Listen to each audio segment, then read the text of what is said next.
The show is brought to you by Rudus Metal Detectors, makers of the Alter 71. Discover new possibilities at rutus.com.pl. Oh, Quigley Down Under. I love that That was movie. an interesting film. Tom Selleck in Australia, come on.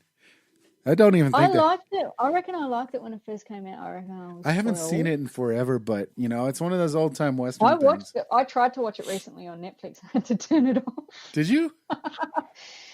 Yeah, I was also doing other things at the same time. I wasn't able to pay attention to the story. So,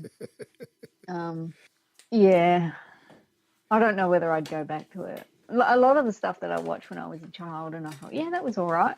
And I've gone back to try and watch it again. I've just gone, can't do this. Like Short Circuit, I couldn't do it. Oh, I don't know. Yeah, see, I couldn't do Short Circuit again. I tried. That's one of those movies. It just annoyed the out of me. I want to go watch some of these old films, like with my kids, and then get them on recording. Like, does this movie hold up? Does this one not hold up? I think it would be so cool seeing the kids of today, how they react to some of the movies. You have to show them The Princess Bride. Oh, of course. That is that one best movie ever. That one still actually holds up really well. It does. I remember when I went to see that, like my mum's best mate, Christine, had two kids, Ben and Lisa, and there was me and my sister Jenny. So I was best mates with Ben, and Jenny was best mates with Lisa, and there was 4 years gap between me and my sister, and there was 4 years gap between Ben and Lisa, and there was a 1 year gap between me and Ben. So we're all there was similar age gaps between the siblings, but the siblings were of similar age. So when that let me just mute that. When that movie was on at the cinema, they had one of the bread companies had a promotion where you took in 2 bread bags and you got a second movie ticket free or half price or at a discounted rate.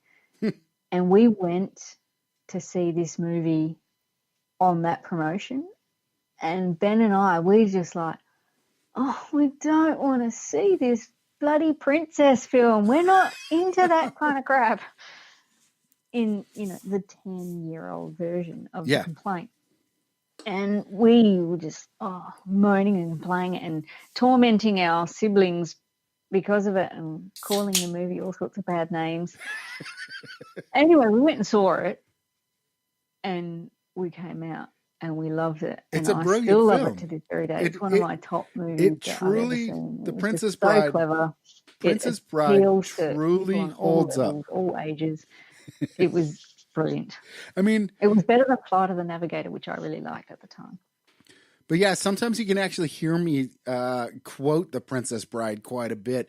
My wife and I, we love watching those Sharknado movies. I mean, we love watching low budget, really bad movies because I've never seen them. No matter, I couldn't bring myself to watch. No matter how serious they try to make these movies, we just sit there and laugh the whole time at the bad special effects, the bad acting. But Sharknado has a place in our heart, and we were watching the last one, and there was a scene where the girl says, "My name is Marie Gonzalez. You killed my father. Prepare to die."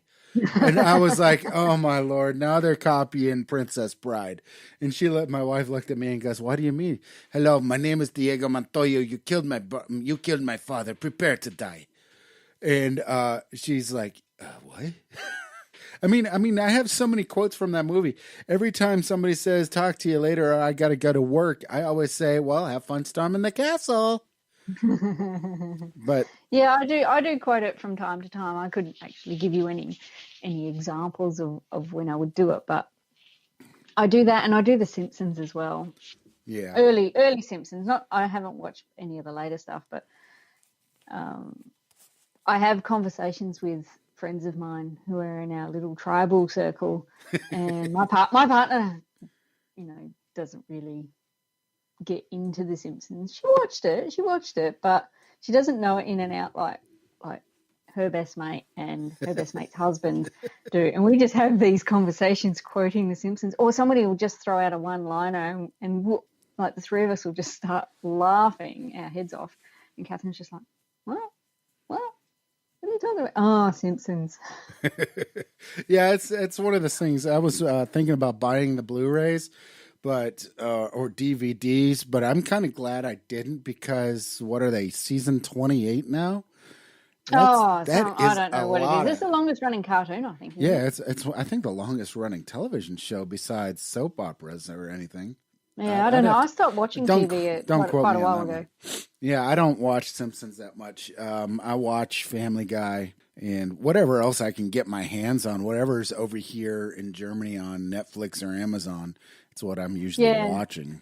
That's what I watch. I watch Netflix, and we've got one called Stan. I don't know if that's anywhere else, but we have Stan, which is another paid subscription service, streaming service. Never heard of that. The only thing I really watch on TV is sport, and that's the cricket, which I didn't watch a lot of this year. I listened to it on the radio, and the Rugby League State of Origin. That's crazy. Yeah, I don't watch cricket's one of the things that I can't get into because I don't know it. If I could understand it, just like Australian rules football, I love. I used to play it actually in high school. A lot of people don't know this, but in high school I played rugby for a whole season, I think it was. But anyway, how about this? Let's get on with the show. What do you think? Let's give it up. Yeah. I agree. I mean, if you guys haven't figured it out, this is Global Detection Adventures. You're listening to the GDA Radio Podcast. We've been kind of mammering on for quite a while now, but, you know, it's one of those things I really love doing, just kind of getting into it. We got a good show for you guys today. With me, as usual, all the way on the Southern Hemisphere, enjoying multiple days in 90-plus degree weather. We got 42 down in Adelaide. How you doing? Yeah, good. Bit warm. And better than I was last weekend. It was hot last weekend, and I was stuck on the side of the road with a blown-out tyre for 2 hours. I heard about that. That sounds horrible. Like I was telling you, very horrible. It sounds like the beginning of every Australian horror film that's ever been made. No, that was actually the end of the trip. The beginning of the trip started out with me breaking my caravan half an hour before we were supposed to depart. So I had to do a quick trip to the hardware store for some supplies to do a makeshift repair, and then I got caught in some really horrible roadworks. It took an hour to travel what normally takes 15 minutes, and then when I was about 120 k's from home, I went to change gears and was just like, well, where's my clutch? I can't find my clutch. It's really? not, the pedal's not there. Yeah, so I'd gone to change gears and put my foot on the clutch, and then it just didn't return, and it's like, oh, that's probably not good. So we were supposed to get, we left at about 2:30, 3 o'clock, maybe 3:30 in the afternoon, and got there at 11, and we should have got there about 4 or 5 o'clock. So we were quite late. Oh, good grief. That's and horrible. Exhausted. And because it was hot, it was, high 30s, which is your high 90s to low hundreds, I think, in the Fahrenheit scale. So it was very hot. But I had a good time while I was there. I didn't get a huge amount of metal detecting image because it was just so hot and the ground was really quite solid. But you got some. I got some in, that's right. I found $2.36, which $2 was two $1 coins, and they were by the banks of the river. Well, the other stuff was on the property that I was staying on. That's a couple Cokes. No. That's a mini Coke. That's a mini Coke. Really? Yeah. Unless you're at the at like a sausage sizzle, you might get a Coke for $2. You might get a Coke for $1.50. But generally, if you're going to like the servo or shop, you're probably paying about $3.50 or so for a can of Coke. Yeah, I forgot the Australian exchange rate was like 1.5 million to 1. So yeah, it's hideous. Don't you need to win the lottery to come here. No, actually, no, you don't. No, we No. need to win the lottery to go overseas. That's right. We just need, like here in Europe, all we need to do is pay for the flight, and we can go there with €3 and live an entire week. Pretty much. It's not that bad, but yeah, you No, guys, no, yeah, it's not you that guys have about, I think it's Australian $1.50 to $1, I think it is. So yeah, I mean, it makes sense. Yeah, it's. I really want to get down there, regardless of what's going on, what the exchange rate is. I've got to get my butt down there and, meet up with our family friend Robin and her husband. Meet up with you guys and John, and get out there and get some metal detecting. We're gonna find the lost gold of, I don't know, somebody. We'll find you that gold coin. That's, There you go.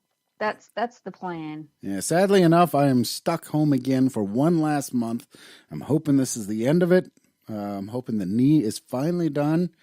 The problem has not returned. It seems to be subsiding, so we'll see. Maybe I can get out in April, but that's going to be the soonest I can get out. Maybe I can get some flea market hunting done in this month, which shouldn't be too bad. So might be able to share something at least. But cool. So yeah, we're going to be speaking of getting out this week. One of the things that I guess people have been noticing, I did mention this on to Facebook earlier this week. It's been a really rough week for me. I haven't been on much, but I did say that we would be on Twitch. I'm working on making a Global Detection Adventures television style show featuring myself on the website called Twitch, which normally is for people who record video games and stuff, but they're trying to branch the website out more. So they're looking for people that run podcasts and all kinds of other things. And since I have the two podcasts, and Global Detection Adventures is one of the big ones, I thought it would be kind of cool to have a GDA Twitch page where we talk about news from around the world with, picture in picture and zoom in, zoom out kind of thing. So I thought that would be kind of fun for the metal detecting community to be able to actually see some of the items and interact. We can play videos. If you guys send us videos, we'll play it on it as well. And we'll show you your video right on the Twitch page, and people can see it from all over the world. So hopefully this will be something that'll be fun for people to do. I just don't know when I'm going to be able to do it. I got to get through all the software issues. There are quite a bit. It's quite a learning curve on this one. So, but it will be coming up, and hopefully it will be a weekly show as well, or whenever I get off my lazy butt and record something. It could be more than once a week. So it should be something that's going to be fun, I think. I've never heard of Twitch. Yeah, take a look. Can you tell us what Twitch is? Twitch is a video site. What it is a streaming video site. Basically, it was designed for people who play video games, either computer or consoles, that they could stream how they play around the world. Let people actually see them talking and playing the video game. So you see a picture of them, and then you see the video game itself as it's running. Games like Fortnite have really made it super popular because people like seeing how other people are playing the game, and they adapt that to themselves. But on the plus side, there's a lot of really good personalities that are doing these shows, and they bring a lot of people subscribe to it. When people subscribe, they get notifications every time that person is online and streaming a new video. You can also make donations to them directly on Twitch as well. There are people I know a YouTuber that's out there. He just goes on every once in a while. He's got these unbelievable sponsors that give him like $100,000 just to do with as he wishes, right? So he goes online and he'll watch this Twitch this guy on Twitch. So he'll donate like $2,000 to begin with, and then he'll donate $10,000, and he just does it so you could watch this guy's facial expressions until at the end he's got $100,000 donated to him on the show. I'm not saying that's what I'm trying to do with us, but this is exactly the kind of interface that you have with the people. It has a live chat screen. You can actually sit there and chat with the people while you're doing the show. It has, a way that people, if you like the show, just like these ones, we are always open to people trying to make donations to help us, pay for all the different things that have to go into this entire show. So that's exactly what Twitch is. It's another way to reach out to your fan base and give them a live show and a way that they can interact with you and be on the show as well. It's a really cool concept, I think. And so can I just ask a question about that?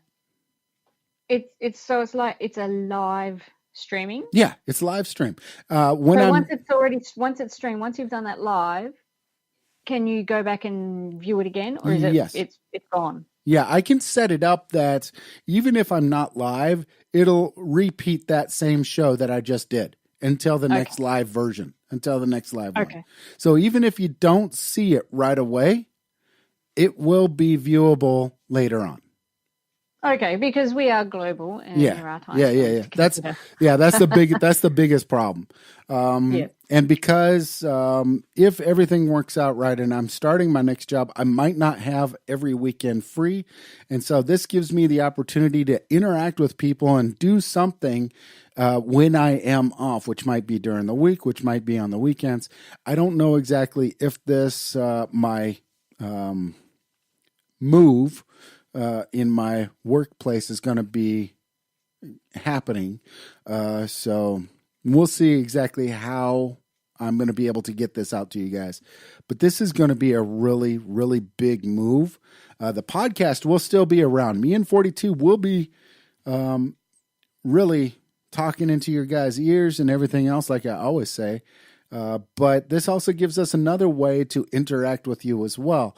Plus, if you like this show, maybe you get a chance to watch the other show that I do as well, which we'll be talking about all kinds of pop culture news as well.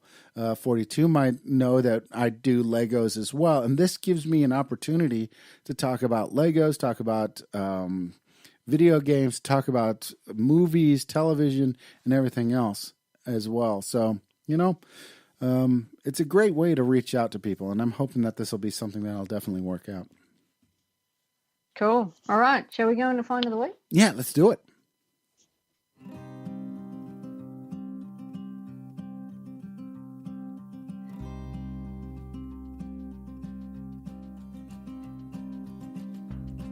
Well, everybody knows that Rudu's Metal Detector sponsors us, but I want to go ahead and take this time when I'm supposed to be doing a commercial for them, which I still am. Make sure you head on over to rudus.com.pl and check out the website of the Alter 71, the machine that I'm currently using or going to be actually using a lot more this coming summer.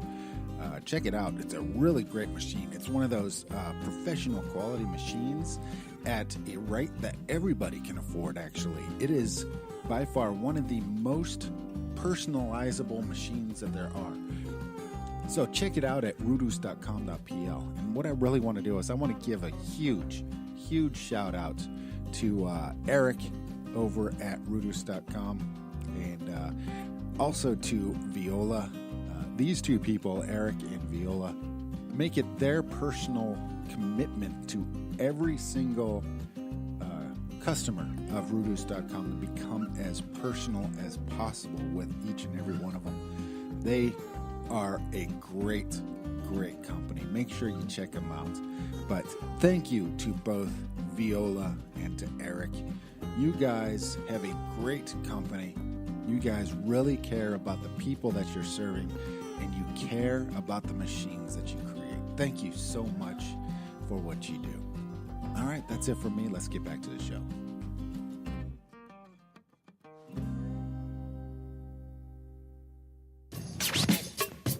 The GDA find of the week. All right, so find of the week. I've got Michael Sandstormovich. He has found 2 S-shaped belt buckles in a little hoard, or a hoard. It's not really a hoard, but on his daily outings finds, there were two S-shaped belt buckles, and they really speak out to me. I really like those things. I think they're really intricate and had a real purpose, and I find them fascinating. That's crazy. Yeah. They're really cool. One of them has got only one head, and it's like a tail at the other end, and the other one has 2 heads. Yeah, I'm looking right at it. Yeah, the one that's got the 2 heads kind of looks like the 1914 pattern. So when I was doing a little bit of research on this,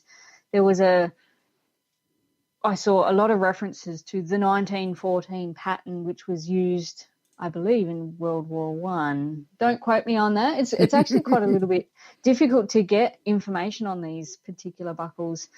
There's no real, what would you call it? Not a lot of information. Not a lot of good sources of information.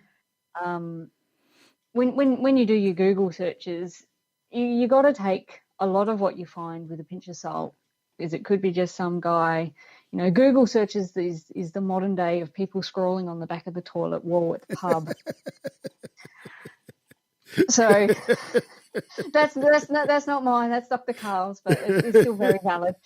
But you've got to take all of that sort of information, with a pinch of salt. So when I'm looking up information about these, and I think Wikipedia is a good place to start, and at the bottom is a lot of articles of sources of information, and I go to those things. I get the main bulk from the article, and then I just go check out those references at the bottom. But there's not really a lot of information out there. But what I could sort of gather from the sources that I did find was that these buckles have been around for a long time, these S-shaped buckles, where they're seen in portraits from the 16th century, and they were used to fix your sword to your belt. So they had sword had I don't know, you call it a sheath or whatever, and it was used to attach that part to your belt, from what I can gather. I'm happy to stand corrected if anyone's got any corrections. Yeah.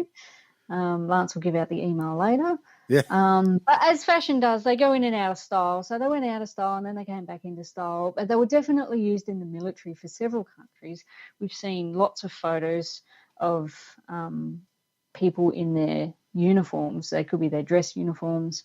And you can definitely make out these S-shaped buckles. And most of them, I think, are just called snake buckles. But I think you'll find that some of them are not actually snake heads on them. There might be a water bird of some sort.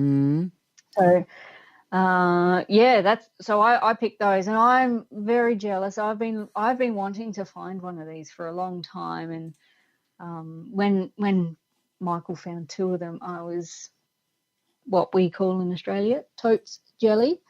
Very, very, very jealous of that, and real big congratulations to that. Yeah, for that find. That's beautiful. That's a beautiful. It's a cracker of a sight there. I'm quite jealous of that little spot there, and I really, please keep posting those finds, because I love seeing them.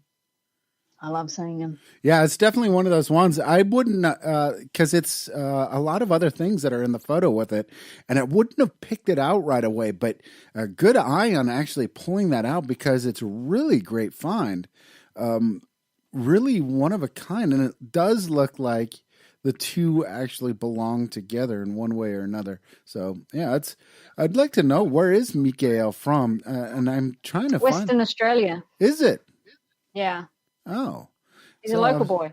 I was wondering why it said happy. I was wondering why it said Happy Australia Day. Yeah. All right. Well, yeah. Congratulations out there on the West Coast. That's okay. You're going to kill me again. West Coast is Golden Coast, right? No. The Gold Coast is on the east side of Australia. I'm just going to quit now. I think you're doing it on purpose. No, I think so. You would think so, actually. Australia is quite large. Western Australia, they get the raw end of the pineapple. a lot of the time, because they're really quite isolated on that side of the country. There's not a lot in between. There's a big desert in between Adelaide and Perth, which is the capital of Western Australia. And there's, we've got the Nullarbor Plain, which is, I believe it's Latin for no trees, and it's just, there's nothing out there. There's nothing out there. And you go hundreds of kilometres without a petrol station. So there's big signs on the side of the road saying last petrol for blah X kilometres. And you make sure that you fill up there, because otherwise you might not make it to the end. And you do not want to get stuck on the side of the road in Australia in the summer. Yeah. Always make sure you've got at least 20 litres of water with you, and at least 1 or 2 blankets, because if you break down because your car blows a tire and it's 39 degrees, you want to put something in the windscreen, and you want to make sure that you're hydrated. Yeah, you definitely do. Speaking from experience. Really? Yeah, last weekend. Oh yeah, that's right. Yeah. Yeah. Can't believe you forgot already. Come on. Yeah, I'm looking up something. That's the weird thing. You were talking about how it is being out there in the outback and on that side, like driving through Australia. And if you guys really want to see what the outback of Australia is like, and this is the way I see it, because this film was actually filmed on the same route that Robin Davidson did, and I can't remember what year it was. It was in the 80s or 90s, I think it was. Yeah, so there was a movie called Tracks in 2013, which stars Mia Wasikowska and Adam Driver. And it is a beautiful film. It is a great film, but you really do get a chance to see how really brutal the outback is. And how nothing can really survive out there if you're not prepared for it. Yeah, it's really, it can be quite brutal. I heard a story about I don't know where they were from. They were tourists and their car broke down, and they could see the nearest town, and so they thought, we'll walk, and they didn't make it. They didn't make it. So if your car breaks down, don't leave your vehicle, especially if it's on the main road. Somebody will come along and hopefully give you a hand. Yeah. And then there's this. I was lucky. I was on a well-travelled stretch of road, and we weren't in the outback. We were just in the country. I was on my way to the Riverland, for those of you who know where that is.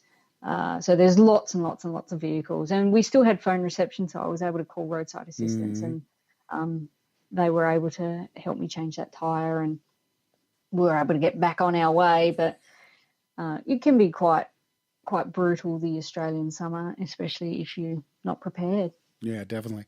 What about shout-outs? What do we got going on? My shout-out this week goes to Joe Thill. He is still snowed in, but is hoping to get out soon once that snow melts, which he's expecting to happen fairly soon. But he did tell me a story about how he did 100 degrees in one day, and that's where you've gone from a really low temperature in America, and then he's traveled overseas to where it was quite warm. Oh, geez. He went from, he did say what it was, but I didn't write it down, but he did 100 degrees in that one day from traveling from the US to the Philippines. But the only thing that I was disappointed in about that story is that he had the Lego in his hands when he was at the shops there, because I made a joke about, he went to the Philippines to get the limited edition shell Lego, because I've got some of that. I didn't go there. Somebody else went there and gave it to me. Yeah. And I said, so you went there to buy this stuff, as a joke. And he goes, I had the Lego in my hand, but I didn't buy it. So that's why my shout-out's going to Joe this week. Oh, that's crazy. And he didn't buy it. Oh, man. He didn't buy it. Some of the brickheads out there, they get the idea and they want to do it. They have it in their hand. They know it's a rare one. It's like what is it? I think that boxes are different between the European release on a couple and the American releases of some of the Star Wars ones. And you get those ones in your hand and you realize, oh, this is the rare one. This is the one that's not released over here. like me with the American releases on flea markets. And I'm like, oh, this is the one that wasn't released over here. And then I just put it back and walk off. I don't know. You know? Yeah, I've made that decision once before, and that was the one with the Deadpool character in it, and that set is worth a lot of money now. I'm just like, Yeah. it was $38. I should have bought it when it was $38. I remember that one too. $380. Yeah, I remember that one. Yeah. Oh, well. But yeah, it's one of those things, you know, we live and learn. Now, you know, We do. grab it and go. All right. So speaking of living and learning, what are we talking about this week? Well, we're going to be talking about exactly what it takes to get a permission, where you should look for a permission, and we'll kind of hit on a little bit of the laws. We're not lawyers, so we don't know everything. So we're not going to say that we know everything about that, but we're going to kind of hit on that a little bit as well. Now, what was it? You kind of wrote me about a list of things that we should probably hit on this. So let's just kind of go down this list and Sure. find out exactly what it is we should look for people that are looking for permissions, what kind of places they should look for, what they should always keep in mind when they're doing it, and how to move forward from that point. Yeah. So it's more about what to look for when you're choosing a site to go metal detecting. People ask me that quite a bit, and I see it posted in Facebook groups a lot, asking the question about where's a good place to go. And most of the time, the sites that I go to are places that I've seen while I've been driving around doing other things. I just see a patch of soil over there, and I just go, oh, that looks like it could be a potential spot. Yep. So my mind or my eyes have sort of been not trained, but you know, I see certain things about the area that I go, this has potential for treasure. And there's a few questions that I ask myself in my mind about the site, and they're the sort of things that I just go through and tick off and go, yes, this is why this is a good site. Yeah. And I think we have to be very clear. The number one question that everybody should be asking first is, are you actually allowed to go there? Is it private property? If it's private property, you're going to need to get permission from the owners. And I'm not going to go too much into about how to get private property permissions, but you know, you need to make sure that you're not trespassing on somebody else's land. That's the biggest. That's probably the biggest taboo that's in the hobby. You hear, like in England, they refer to them as black hawkers, people that illegally go metal detecting locations where they don't have the permission to actually be. Now, I can honestly tell you, the only thing that you need to know about getting permission, people ask, oh, okay, so I know who the person is who owns the land. What do I need to tell them? Well, just the one thing you always remember, always need to know, and this is the only thing I'm going to say about how to get permission. The worst thing they could say is no, just walk up and ask. That's it. That's the only thing. That's the only thing that you need to know. Just walk up and ask. Tell them who you are, what you do, and see their reaction. You'll figure it out really quick. It comes and it goes. There's only yes and no. It's not going to be get off my land and shoot you in the head. It's not going to be one of those situations. Yeah. So one of the things that when I'm asking for permission on sites is I always offer to the owner to see everything that I found, and that's including the trash, and then give them the option of taking some of it or all of it. Yeah, and that's my personal approach. And I've had people take me up on that offer, and they say, well, I'll have that, and that. And generally, they're the pieces that have got a connection to the property, like dog registration tag or something that had been lost by one of the people back in the day. And me personally, I'm more than happy to give that back to them. That's returning that item is half the thrill for me. Yeah.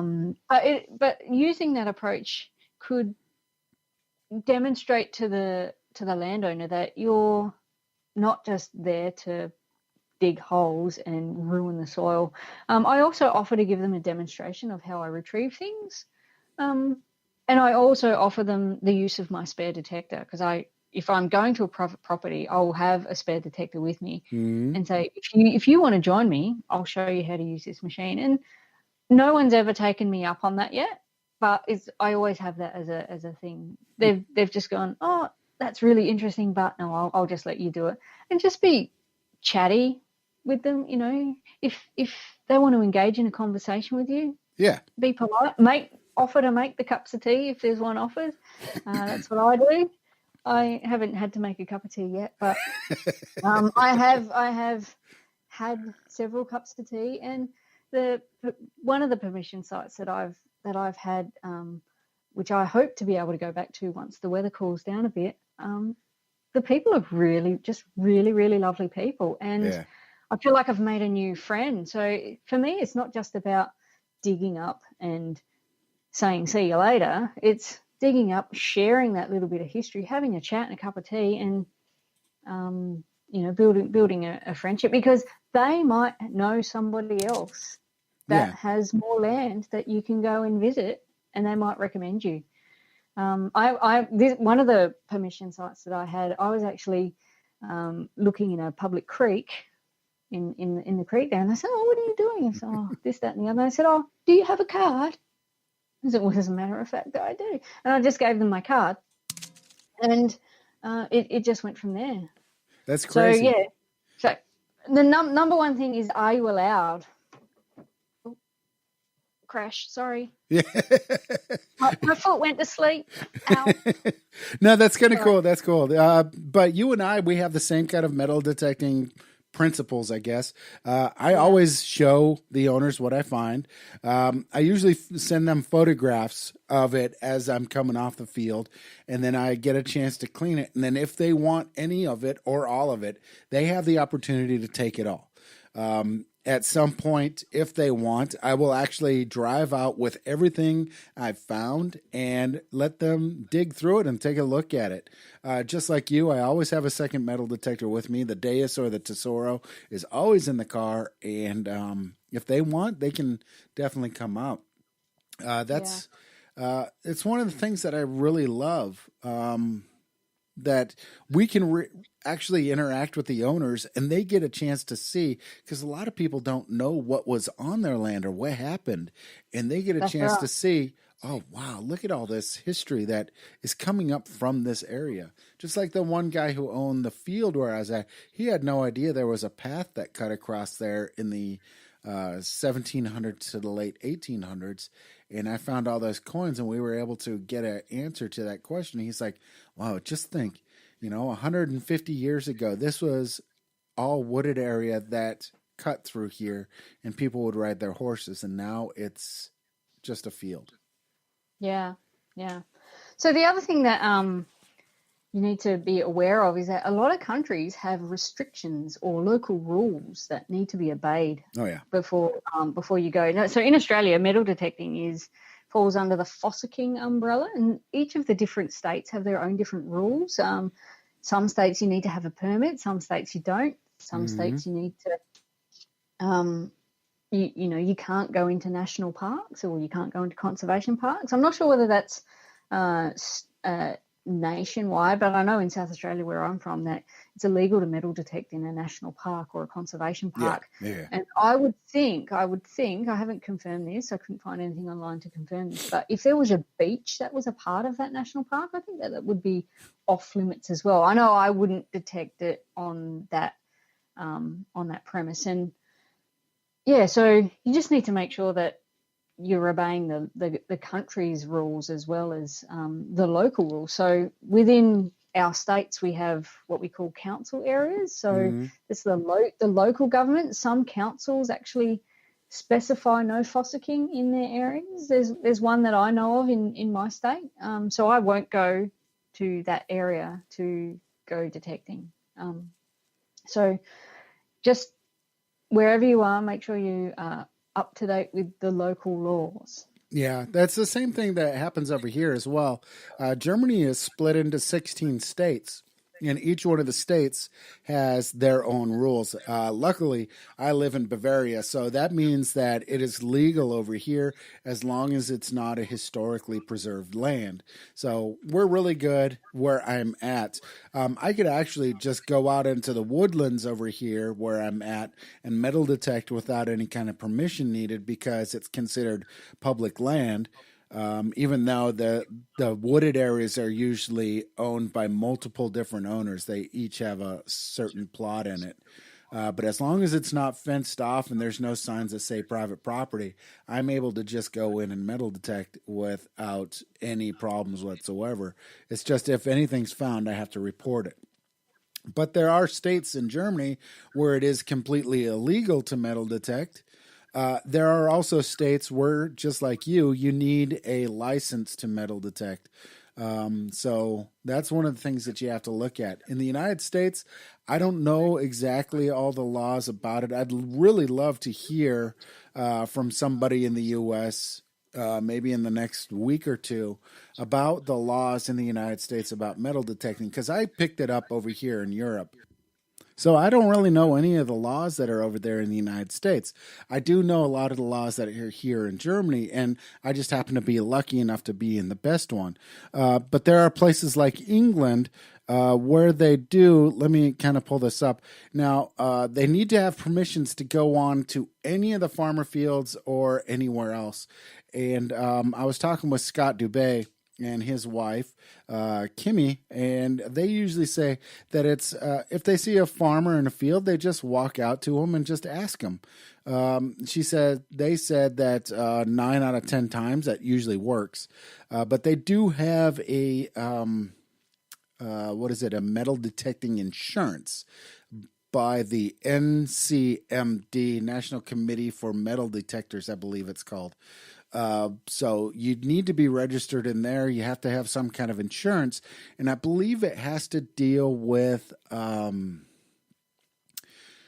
possibility of damage to property, damage to livestock, or any other kind of personal damage that might happen, including historic relics. I believe that also falls under it as well.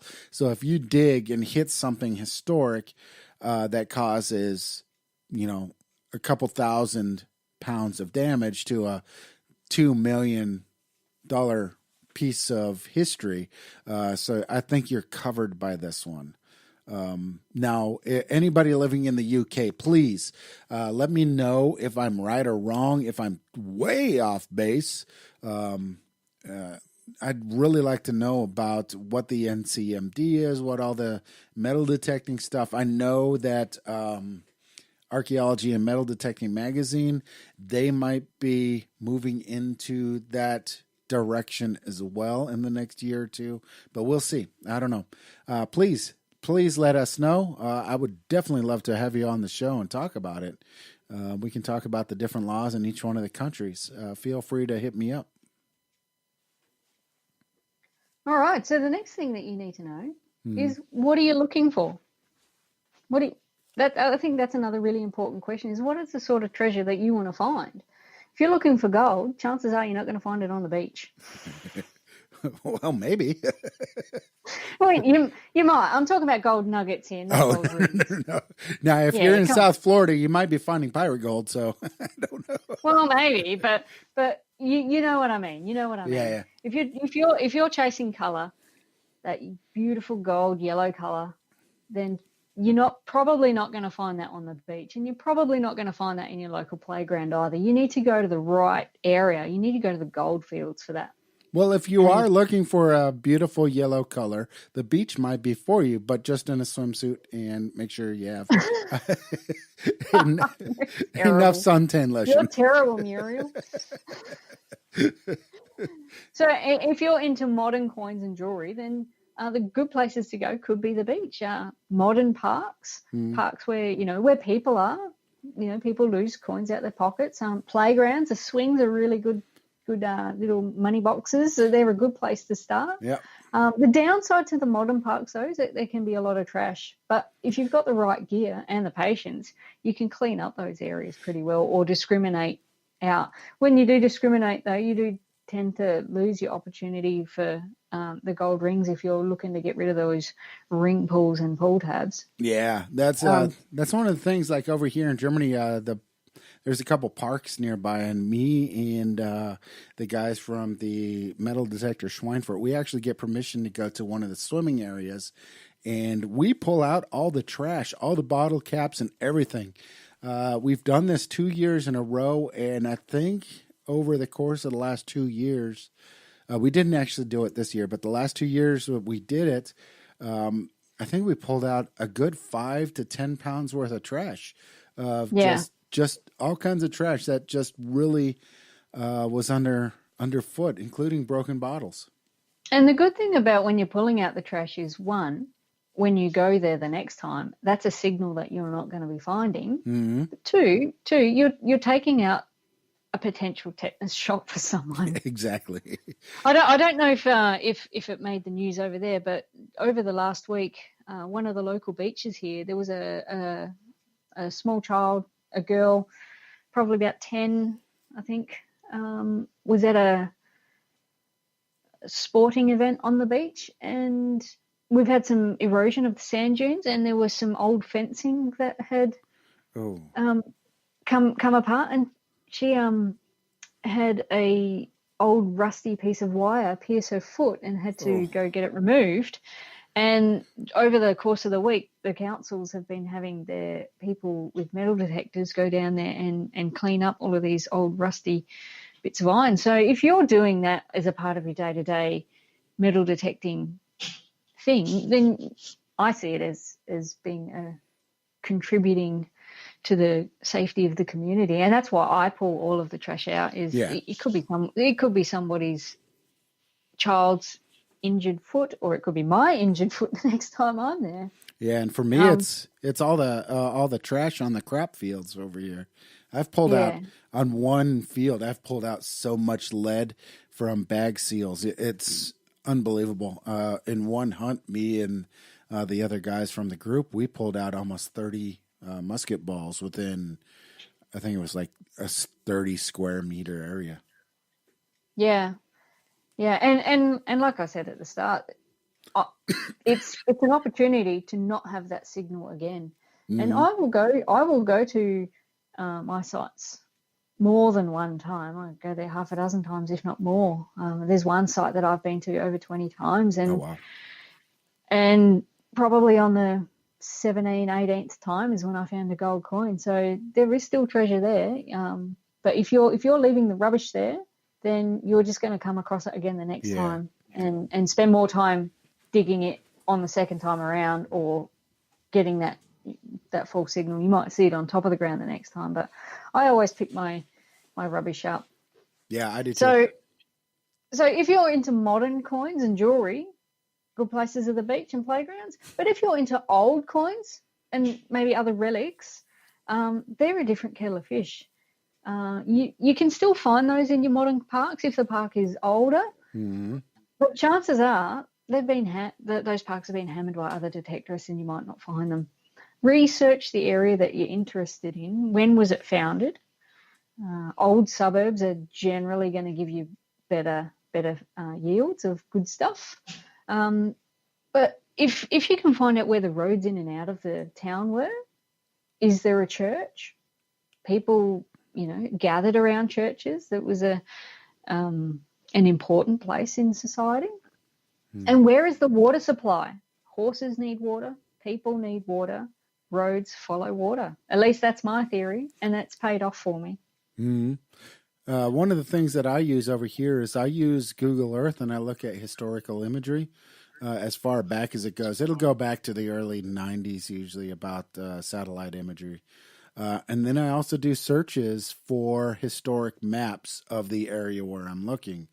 That's one of the biggest ones. And I'm able to, using Google Earth, I'm able to actually overlay the maps that I find by creating a translucent. So I create, kind of turn the map a little bit invisible to make sure that I line them up correctly. And then I'm able to see exactly what the layout was and where I should start looking. And that's one of the things that I love about Google Earth is that you're able to bring in a photograph and overlay it and then turn it slightly invisible and then turn it back and then switch back and forth between the two images.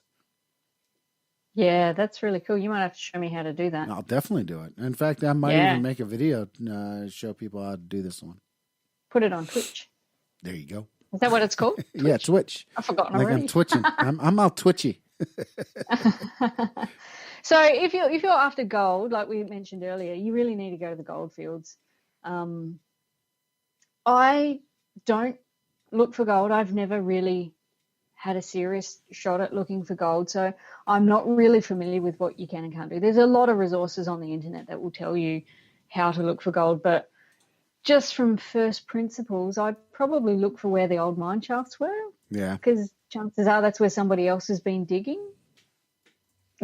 And they would have been digging there in the 1800s when they didn't have metal detectors. Having said that, somebody else with a metal detector has probably already gone over it. So I am not the best resource for looking for asking about how to find gold. I would probably ask somebody who goes and looks for it, or use one of the resources on the internet. There's going to be plenty of them out there. And there's one more thing that I just want to push, or not push, sorry, that's the wrong word, but to mention is don't overlook young suburbs for old treasure. You know, young suburbs, something that was built in the 1980s, can still have old things in it because they weren't always suburbs. There might have been a farm there. Yeah, and the land has now been subdivided. You know, is there a large house in one of the streets? There's plenty of areas in my town, Adelaide, that are like that. You know, you've got one house that's massive. It's got a bit of land around it, and then everything else was built in the 1980s. Chances are that's been the old homestead, and over the years they've subdivided that block off. So just because the suburb is young doesn't mean that there's not old treasure there. And I've actually detected those areas and found 1800s coins. Yeah, that's one of the things that a lot of people, they see new buildings and they think, oh, that's not old enough. But you got to remember, those were built somewhere where something used to be. It's still going to be around. Now, a lot of dirt has been moved, but look for those areas that might not have been touched or cleared. There's usually like in new areas like that, they have like little parks that they leave open for people. Try those areas. Try just outside where construction was done. So those are the places that you do need to look. Yeah. Well, the next point that I've got here is, what sort of machine do you have? Like we I think you might have discussed it in last week's episode. Certain machines are not really suitable for certain areas. You can't take your entry-level machines out on the wet sand at the beach. Nope. You can't take them on the gold fields. So you need to be aware of what the capabilities of your machine are, and or the coils that you have. If you've got the 13-inch coil, it might not be the best thing to use in a trashy park. But if you've got a sniper coil and the machine to use it, then that might be a good thing for you to try out in those trashy areas. Yeah, definitely. I mean, I've got 4 coils downstairs for my Rudis.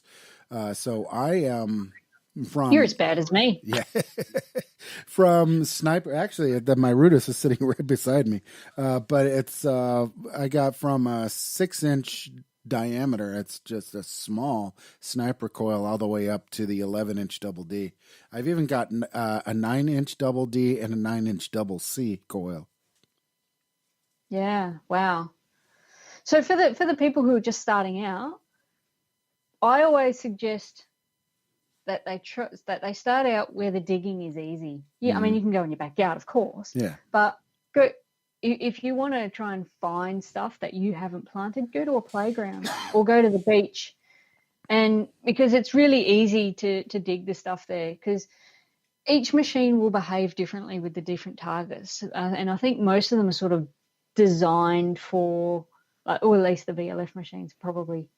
I don't know so much about the pulse inductions, but they're designed to pick up things that are coin sized. And when they find a can that's a full can, the experienced detectors will be able to tell oh, that's something large or it's close to the surface. But for the person who's just starting out, they might not necessarily know that. So if you're looking for places and you're not familiar with your machine, just go down to the beach or go down to a playground and have a look down there. If you can't find anything down there, definitely plant stuff. Plant a can, like dig a hole, plant a can under that bark or sand, and run your machine over it and just see what it sounds like. And one of the good things to do is if you get a signal and you're not sure whether it's a can or something large and trashy, just raise the coil and keep swinging, but let's raise the coil above the ground. And if you're 1.5 feet off the ground and you're still getting a strong signal, chances are it's going to be a can or something rubbishy. But if your signal starts to lose it, like you start to lose that signal, then it could be a worthwhile target. Yeah. So just practice. And the reason why I say this is that when you're practicing these things in these easy dig areas, it's really important that you learn your machine before you start digging up parks and stuff, because the local law people and council workers and councils really don't like people unearthing this underground sprinkler systems for starters. So and it's just and nobody is intentionally going out to destroy these things, but it's just through inexperience that that there's a repeatable signal, and then you dig it and it turns out to be part of the infrastructure of the watering system. And you might get told off. And we don't want that. We don't want that. So practice your machine in the easy digging areas is what I normally recommend to people. Yeah, I usually tell people, when I learned it, one of the best things of advice, especially, I got this from XP Gary. You might know him from XP Team USA or from XP. He said one of the best things you can do is actually get out there and learn the signals. And the only way you can do that is actually go to a place that you can dig everything up. Dig everything up. When you first get a machine, dig it all up. Learn how the signals work. Learn how the VDI numbers work. But you don't want to go to your choice or your honey hole or the place that you just scoped out that you really want to metal detect. You can't do something like this there because you're going to be digging 10,000 holes. You need to go to a place where you can dig that many holes. And, and not get fatigued. Exactly. A farm field might be a great place to look. A pasture might be a great place to actually do this kind of testing of the machines. But if you're going to somebody's yard, that is not the place where you want to be testing or learning what a signal is and digging everything up. So, thanks, Gary. That was some of the best advice that I ever got. And then after about 2 or 3 times out with the machine, I felt confident enough with the Deus to actually go to really good areas and get some, dig around in permissions where I only dug maybe during the course of a day 20 holes, and almost all of them were something fantastic. Yeah, good. All right, so my last point on what I look for in a site is it safe? I think that's probably the most, well, it's not the most because we've talked about the most, but you say you found a spot and it's got a lot of old stuff on it. Is it on the edge of a cliff, or are there any wild animals like snakes, bears, seals, sea lions? We have beaches where there are wild animals as well. So just got to make sure that you're safe while you're out there. You don't want to get bitten by a snake or attacked by a bear or eaten by a sea lion. And that's another thing that you guys in Australia and some of the people in England need to worry about. Is it an old impact area from World War II? Oh yeah. You see? Yeah. And those are some of the things. I hadn't thought of that one. Yeah, those are some of the things that you really need to look into. Yeah. You don't want to get blown up. Actually, there was on a beach in Victoria, it was either late last year or early this year, somebody found an unexploded bomb, hand grenade, I think it was, and they took it home and it went off and it injured him and I think his 4-year-old child as well. So you've got to consider what could be on the ground, and if you find something like that, some people suggest that you leave it buried. Yeah. Well, I would probably leave it buried and then notify the authorities. Mark it and notify. And because they can come and remove it safely. Yeah, that's one of the things a lot of people, if you're new to the hobby, do not go to a war zone. If you're here in Germany, do not go out in the fields up in Berlin and expect to go dig up hand grenades, rocket propelled grenades, tanks and bombs and everything else. That should be the last thing that you want to do at the beginning. The people that are doing these are very professional with how they do it. Even though some people are goofing around on YouTube and stuff, they are still very professional about how they do handle these items. So they have the knowledge of what to do. Do not go digging into a place that's a former war zone, shoving your spade into the ground, and something dreadful happens. So. Yeah. Well, that's all I had, Lance. Yeah, I think if anybody else has got any tips that they'd like to share, they can email them in, I think. Yeah, definitely. I think this is a great show. A lot of information for people, especially people that are trying to look for areas. I'll get to work on seeing about making a video about how to use imagery on top of Google Earth to look at possible sites. I'll probably do that this coming week, maybe the next week. So expect to see something about it. Hopefully I can get Twitch up and running and we can make that our first show. But other than that, that's a really great show. Sorry, my chair's squeaking. That was not anything else. What's going on there, man? Did you have the curry last night or something? No, my chair, I don't know why. It's actually starting to squeak a lot now. Just get a bit of oil on it. You'll be right. Yeah, I tried that, and it actually sunk too far down, so I don't know what to do. Oh, well, you know what that means? New chair. Just like me, new car. Yeah, this chair isn't even a year old. Tell my wife I need a new one. What's wrong with your old one? Okay, never mind. But yeah, it's a great show. A lot of information. If you guys have any questions about permissions or finding permissions or where to look, be sure to let us know. Just feel free to write me. You can find me on Facebook at Lance Goolsby. It's really simple. Go into the Global Detection Adventures Facebook group. Just search for Global Detection Adventures. You'll find me on there as the main guy, along with 42 and Matt Howell. And feel free to ask us any questions that you have about coming into the hobby, where to go, what you should look for, what kind of machine that you're using. And we'll definitely give you all the information. And if we don't know it, we know somebody who does. Believe me. We know somebody who has the information you're looking for. We've helped people find the laws in Russia, in the Philippines, in Australia, in the UK, and I can't remember where else there was. I think Austria as well. So we've helped a lot of people out. So feel free to get in touch with us. We'll get in touch with you, give you either the information you want or the contact data for the appropriate person. And we're not lawyers. We're not the people that you should come and ask permission for. We're just here. We're hobbyists that just love metal detecting and talk about it. So we don't have all the news. We don't have everything. No, we certainly don't. Nope. So where can people find us? Well, always take a look for us on Facebook, Global Detection Adventures on Facebook. You can find us there. You can find us online. Just type in GDApod.com.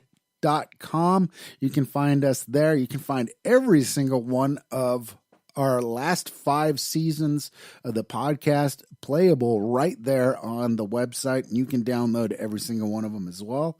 Or you can check us out on Instagram at Global Detection Adventures. And if you post any of your finds, make sure you use the hashtag GDApod on there. And we'll get a heads up whenever you do that. And we'll share that around and we'll blast it out to the rest of the world as well. So and don't forget to post your finds on Facebook as well, because I love seeing them. And I don't really care if they were found 2 years ago, 5 years ago. I know you guys have got issues. Well, a lot of people have got issues with not being able to get out at the moment. So And I have just issues. I'm happy to relive your glory days through photos on Facebook. Absolutely. Please keep posting them. Yeah, you talking about me? Yeah. Anybody. Yeah. Anybody. Any of the things that I put out is, you know, on a Wednesday, if I'm looking for photos for things, it doesn't matter when they were found. If you've dug them up, I want to see them. Yeah, definitely. Yeah, we love interacting with you guys, and you know, seeing some of the stuff that you find out there. We love doing that. Be sure, if you have any questions, if you want to get in touch with me, my email address is really simple: lance@gdapod.com. Feel free to write me. Let me know what you want, and like I said, we can get you in touch with the right people, or give you the information you need. That's it. That's about it from me. I got nothing else going on. Me either. I'm bored at home. Can't get out metal detecting. It sucks. Oh no. I've got Lego Club today. Oh, I think I got a game going on downstairs, a video game. So I might jump back down and get into that. But anyway, that's it for me. That's it for us. This is Global Detection Adventures, the podcast. My name's Lance Goolsby. I'm joined, as always, happily with 42 out of Adelaide. The beautiful voice that you listen to was hers, not mine. So, until we see you guys. You embarrass me. No, you make me sound good. Until we see you guys next time, we'll see you out on the field. Let's dig it up, y'all. Ciao.